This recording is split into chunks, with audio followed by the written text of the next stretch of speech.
घटना आहे एका वयोवृद्ध दाम्पत्याची. श्रीराम बाबूराव कटरे आणि शकुंतला श्रीराम कटरे नागपूरच्या चंदननगर भागातल्या एका साध्याशा घरात एकमेकांच्या प्रेमात गुंतलेलं हे वृद्ध दाम्पत्य आयुष्याच्या शेवटच्या टप्प्यावर पूर्णपणे एकटं पडलं होतं.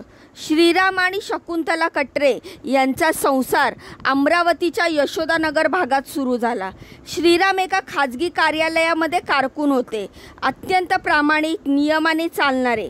शकुंतला घर सांभाळायची, पण वेळ मिळेल तसं शिलाई करून थोडाफार हातभार लावत असे. घर लहान पण मन मोठं. लग्नाच्या पहिल्याच वर्षी त्यांना मुलगी झाली. त्या पाठोपाठ 4 मुली अजून झाल्या. आपल्याला मुलगा होईल या आशेवर ते बरीच वर्ष जगले. पण नंतर डॉक्टरांनी सांगितलं पुढे मूल होणं शक्य नाही. मुलगा न झाल्याचं दुःख त्यांनी कधीही फारसं व्यक्त केलं नाही, पण आयुष्याच्या शेवटी मात्र ते खूप त्यांना टोचत होतं. शकुंतलाच्या चेहऱ्यावर एक सावली उमटली होती, पण श्रीरामनं तिचा हात घट्ट पकडला होता. नसला तरी काय झालं, 5 राण्या आहेत आपल्याकडे, असं तो हसत म्हणायचा. कटरे दाम्पत्याने आपल्या 5ही मुलींना प्रेमाने वाढवलं. त्यांनी कधीच कोणता भेदभाव केला नाही. सगळ्या मुली शिकल्या, स्वतःच्या पायावर उभ्या राहिल्या. एक जण शिक्षिका झाली, दुसरी बँकेत कामाला लागली, तिसरीचा विवाह नाशिकमध्ये झाला, 4थी मुंबईत आणि 5वी ज्योती विधवा झाल्यानंतर नागपूरला परत आली. लग्नानंतर मुली आपापल्या संसारात व्यस्त झाल्या. कधी सणासुदीला भेटी होत होत्या, पण हळूहळू अंतर वाढू लागलं. शब्दाचं, वेळेचं आणि नात्याचं. वयाचं 80च्या पुढे गेल्यावर श्रीराम आणि शकुंतलाचं आरोग्य ढासळू लागलं. डोळ्यांनी स्पष्ट दिसेनासं झालं. पाय थकू लागले. औषधावर अवलंबणं वाढलं. घरातलं जेवण करणं, साफसफाई, दवाखानं, सर्व गोष्टी अडचणीत आल्या. मुलगा असता तर बहुधा आई वडिलांसोबत राहिला असता, पण मुली, त्यांचाही संसार होता. नवऱ्याची नोकरी, मुलांचं शिक्षण, घर खर्च यामुळे एक मुलगी फक्त काही दिवसासाठी त्यांना ठेवू लागली. सर्व मुली चांगल्या घरात, प्रेमळ स्वभावाच्या, पण त्यांचं आपापलं आयुष्य, आपापल्या जबाबदाऱ्या आणि त्यांच्या अडचणी होत्या. श्रीराम आणि शकुंतलाला वाटायचं मुली आपापल्या परीने करतायत, पण आम्ही शेवटी कुणाकडेही स्थिर राहत नाहीये. कधी सुमनकडे तर कधी वंदनाकडे, शेवटी ज्योतीकडे. पण मनात खोल कुठेतरी आपलं घर, आपली माणसं आणि आपला मुलगा असता तर अशी सल उरलीच नसती. त्या सलमधूनच जन्म घेतला त्यांच्या अखेरच्या निर्णयाचा. शकुंतलाबाईला हे सगळं कळलं होतं. तिचे डोळे सायंकाळी कधी पाणावलेले असायचे. श्रीराम अजूनही ताठ मानेने वागत होता, पण आतून त्याचंही मन ठिसूळ होत चाललं होतं. श्रीरामने एकदा नात्यातल्या एका भावाकडे बोलून दाखवलं. किती दिवस राहायचं असं? आज एका मुलीकडे, उद्या दुसरीकडे. आपण ओझं झालोय त्यांच्याही, मुलींच्याही. तर मोठ्या होत आहेत, आता किती काळ आमच्यावर वेळ, पैसा खर्च करणार? शकुंतला ही रात्री अंथरुणावर दोन्ही हात छातीकडे ठेवून विचार करत बसायची. शेवटपर्यंत दुसऱ्यांच्या दारात राहायचं का? ना घर, ना आधार, ना अश्रूंना फक्त एक उशीतून प्रतिसाद मिळायचा. मे महिन्याच्या शेवटी ते दोघं नागपूरच्या चंदननगरमध्ये राहत असलेल्या ज्योतीकडे आले. ज्योती एकटीच होती. नवरा गेल्यावर तीच आईवडिलांचा आधार बनली. ती अतिशय मनापासून त्यांची काळजी घेत होती. औषधं वेळेवर, जेवण, डॉक्टरांकडे घेऊन जाणं.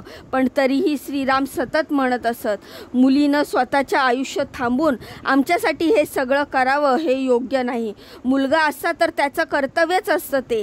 त्या रात्री 26 मे रोजी ज्योतीचा पुतण्याचा मुलाचा वाढदिवस होता.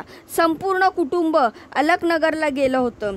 ज्योतीने आईवडिलांना पण चल म्हटलं, पण त्यांनी नकार दिला. आम्ही थकलोय, तुम्ही जा, फक्त इतकंच बोलले.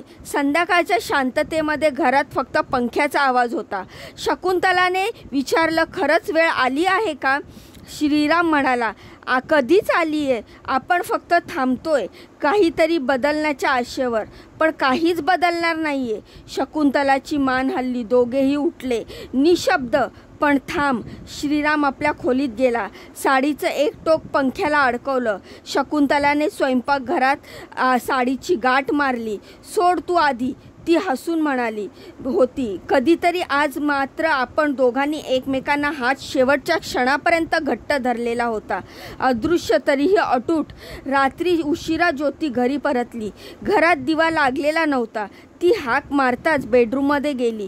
श्रीराम गळफास लावलेल्या अवस्थेत तिच्या काळजाचा ठोका चुकला. शकुंतलाबाई ती स्वयंपाकघरात त्याच अवस्थेत. ज्योती वेड्यासारखं किंचाळत रडली. शेजाऱ्यांनी धाव घेतली. पोलिसांना बोलवलं. इमामवाडा पोलिसांनी त्यांनी आकस्मिक मृत्यूची नोंद केली. दुसऱ्या दिवशी पेपरमध्ये बातमी आली. काहींना सहवेदना व्यक्त केली तर काहींनी विचारलं काय गरज होती असं टोकाचं पाऊल उचलायची. पण कुणीच त्यांचा असहाय्य एकटेपणाची खोली समजू शकलं नाही.